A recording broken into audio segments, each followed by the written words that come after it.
మురళి గారు, కిషోర్ గారు, నమస్తే అండి. నమస్తే అండి. మనము మే మొదటి వారంలో చూసాం కిషోర్ గారు, చాలామంది ఇన్వెస్టర్స్ వాళ్ళ డబ్బుల్ని వెనక్కి తీసుకోవడము, ఏదో జరగబోతోంది అనేటువంటి అందులో ఎంతవరకు ఒక వారం రోజుల వ్యవధిలో 10 లక్షల కోట్లంతో ఆవిరైపోయింది అనేటువంటివి కొన్ని రిపోర్ట్స్ వస్తున్నాయి. ఫస్ట్ ఆఫ్ ఆల్ ఇందులో అది నిజమేనా కాదనేది అఫ్కోర్స్ వారు కూడా మాట్లాడతారు. మీ అబ్జర్వేషన్ ఏంటి ఇనిషియల్గా? ముందుగా రాజు గారు మీకు, అట్లాగే కృష్ణారెడ్డి గారికి, మన NHTV ప్రేక్షకులందరికీ నమస్కారం.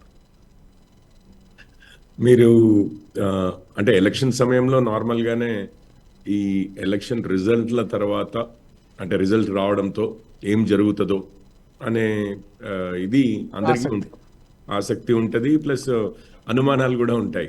ఏమన్నా మారిపోతే మార్పు, బిజినెస్ ఎప్పుడు మార్పు కోరుకోదండి.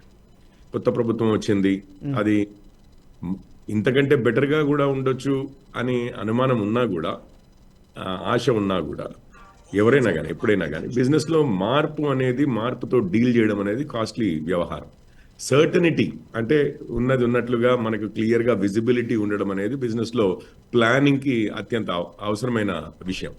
సో ఇవే పాలసీలు కొనసాగుతాయా, మారుతాయా అన్న డౌట్ ఎప్పుడున్నా కూడా వేచి చూద్దామనే ధోరణి ఒకటి ఉంటుంది బిజినెస్లో.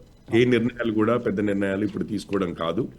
ఈ ఎలక్షన్ ఏదైతే ఉందో, లేకపోతే ఇంకేదైనా విషయమైనా, అంతకుముందు మీకు తెలంగాణలో కూడా చూసి ఉంటారు, ఉద్యమం జరుగుతున్నప్పుడు ఇక్కడ బిజినెస్ మెన్ ఏమనేవారంటే, ఇప్పుడు ఎక్కడ ఇన్వెస్ట్మెంట్ చేయాలి అని అంటే, ఈ తెలంగాణ అవుతుందో కాదో ఈ అనిశ్చితి పోయేంత వరకు కాస్త ఆగుదామన్న టైప్లో. అప్పుడు స్లో అయింది. ఇక్కడ రియల్ ఎస్టేట్ బేసిక్గా మనం మాట్లాడితే తెలంగాణలో రియల్ ఎస్టేట్ కూడా 2014 ముందు స్లో డౌన్ అయింది.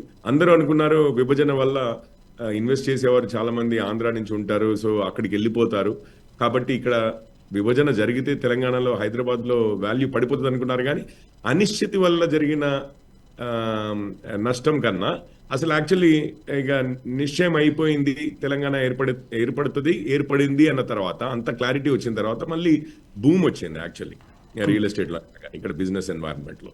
సో ఎప్పుడైనా కానీ అనిశ్చితి ఉంది అని అంటే అది ఇంతకన్నా బెటర్గా ఉండొచ్చు, రేపటి సంగతి ఇంతటికన్నా వర్స్గా ఉండొచ్చు. కానీ ఏదైనా కానీ మార్పు అనేది ఉన్నప్పుడు నార్మల్గా ఇన్వెస్టర్స్ ఏం చేస్తారు అంటే 4 రోజులు ఆగి చూద్దాం అనే పరిస్థితి ఒకటి ఉంటుంది.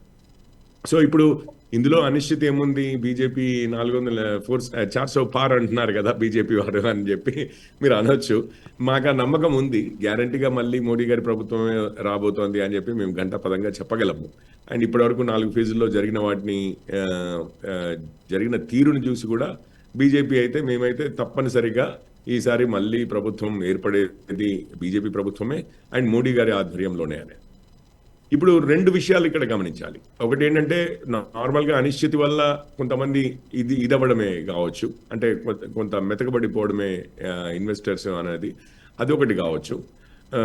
కాకపోతే ఇక్కడ ఏం జరుగుతుందంటే, గత 11-12 రోజుల నుంచి కూడా, అండ్ అసలు ఈ సంవత్సరం మొదటి నుంచి కూడా ఈ ఫారిన్ పోర్ట్ఫోలియో ఇన్వెస్టర్స్ అని ఉంటారు. Portfolio institutional investors, portfolio investors అంటే ఫారిన్ డైరెక్ట్ ఇన్వెస్ట్మెంట్ అని ఒకటి ఉంటుంది. అదంటే అక్కడి నుంచి విదేశాల నుంచి పెట్టుబడులు తీసుకొచ్చి ఇక్కడ కంపెనీలు ఎస్టాబ్లిష్ చేయడానికి వాడేదేమో ఫారిన్ డైరెక్ట్ ఇన్వెస్ట్మెంట్ అండి. అంటే డైరెక్ట్ కంపెనీల్లో ఇది చేసేది. కానీ కంపెనీల్లో కాకుండా మనము పోర్ట్ఫోలియోలో, అంటే ఈ స్టాక్ మార్కెట్లో ఇన్వెస్ట్ చేసేవాళ్ళు, షేర్లు కొనేవాళ్ళు, ఈ రోజు కొని రేపు అమ్మచ్చు.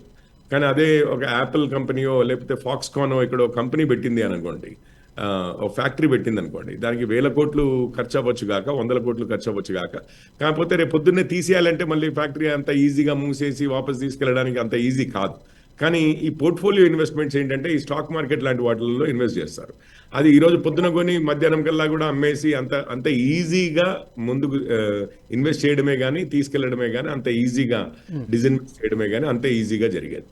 ఈ గత 11 రోజుల్లో, ఈరోజు ఇప్పుడు నేను చూస్తున్నాను మే మొదటి నుంచి జరుగుతోంది, ఈరోజు ఇప్పుడు చూస్తుంటే 11 రోజులు కంటిన్యూస్గా ఫారెన్ పోర్ట్ఫోలియో ఇన్వెస్టర్స్ అంటారు. అంటే విదేశాల్లో ఉన్న కంపెనీలు ఏవైతే ఉన్నాయో, ఇన్వెస్ట్మెంట్ కంపెనీస్, వాళ్ళు మన స్టాక్ మార్కెట్లో ఇన్వెస్ట్ చేసే వాళ్ళు ఎవరైతే ఉన్నారో వారు నెట్ అమ్మకందారులుగా తయారయ్యారు.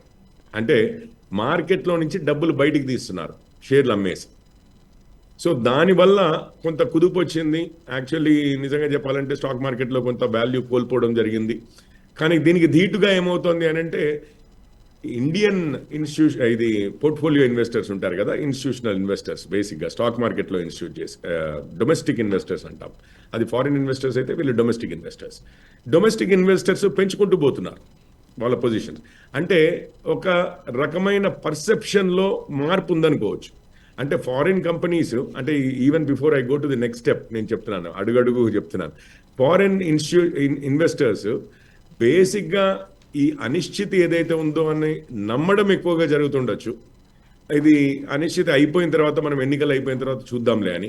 కానీ ఆ డొమెస్టిక్ ఇన్వెస్టర్స్ కి మాత్రం కాన్ఫిడెన్స్ ఉంది, ఇది కంటిన్యూటీ ఇట్లాగే జరుగుతుంది అనే ఇండికేషన్ అయితే వారు చూపిస్తున్నారు. అందుకని ఇన్వెస్ట్ చేస్తూ పోతున్నారు. ఫారిన్ ఇన్స్టిట్యూషనల్ ఇన్వెస్టర్స్ బయటికి వెళ్తూ ఉంటే డొమెస్టిక్ ఇన్స్టిట్యూషనల్ ఇన్వెస్టర్స్ ఎక్కువ ఇన్వెస్ట్ చేస్తున్నారు. ఇది రెండో విషయం. ఇప్పుడు మూడో విషయం ఏంటంటే, కేవలం ఇది అనిశ్చితి వల్లనే ఈ విధంగా జరుగుతోందా, లేకపోతే ఫారిన్ కంట్రీస్ లో ఒక రకమైన అసలు ఈసారి మోడీ గారు మళ్ళీ వస్తారా రారా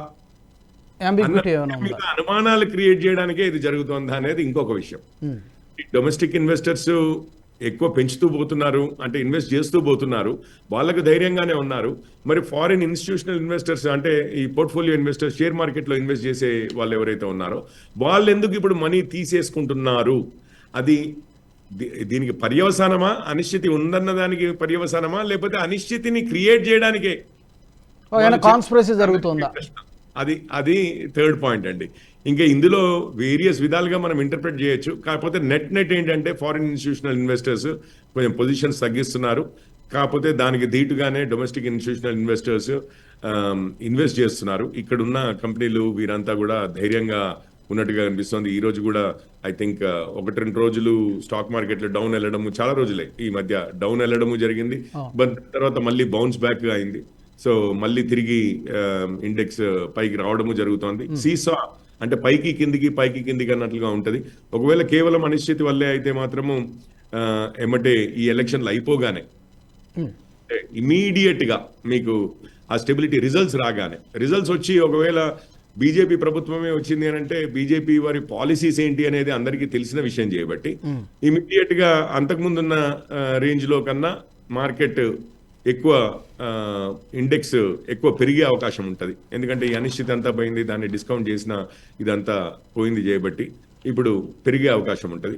ఒకవేళ ప్రభుత్వం మారిందనుకోండి, మారినప్పుడు వాళ్ళ పాలసీలు ఏముంటాయో ఇంకా మనకు విజిబిలిటీ లేదు.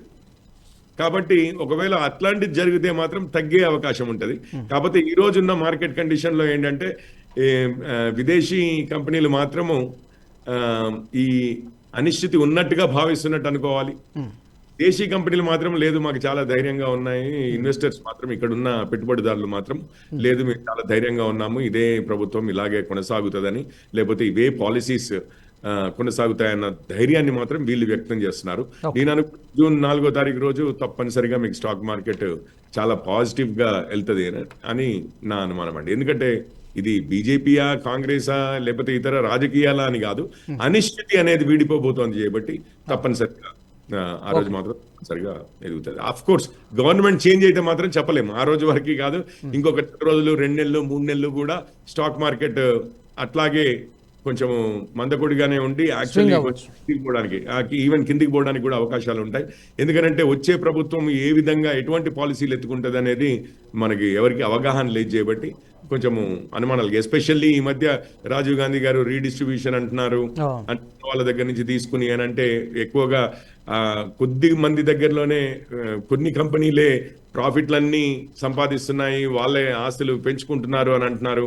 మరి వాళ్ళందరి దగ్గర నుంచి అవన్నీ గుంజేసుకోవడము, నేషనలైజ్ చేస్తారా, లేకపోతే విపరీతమైన ట్యాక్స్ రేట్లు పెంచేసి వాళ్ళ నానమ్మ గారు ఒకసారి 98.75% ట్యాక్స్ రేట్లు పెంచారు. అంటే 100 రూపాయలు సంపాదిస్తే మీ నికర ఆదాయం 100 రూపాయలు ఉంటే రూపాయి పావులా మీరు ఉంచుకుని మిగిలిందంతా ప్రభుత్వానికి ఇవ్వాలి అన్న టైప్లో. అట్లాగే మీకు నెహ్రూ గారి దగ్గర నుంచి మీరు తెలిసిన విషయమే, ఐ మీన్ ఎయిర్ ఇండియా దగ్గర నుంచి ఎన్నో నేషనలైజ్ చేశారు. మన ఆంధ్ర బ్యాంక్ దగ్గర నుంచి ఎన్నో కంపెనీలని ప్రైవేట్ చేతుల్లో నుంచి ప్రభుత్వం చేతుల్లోకి తీసుకున్నారు.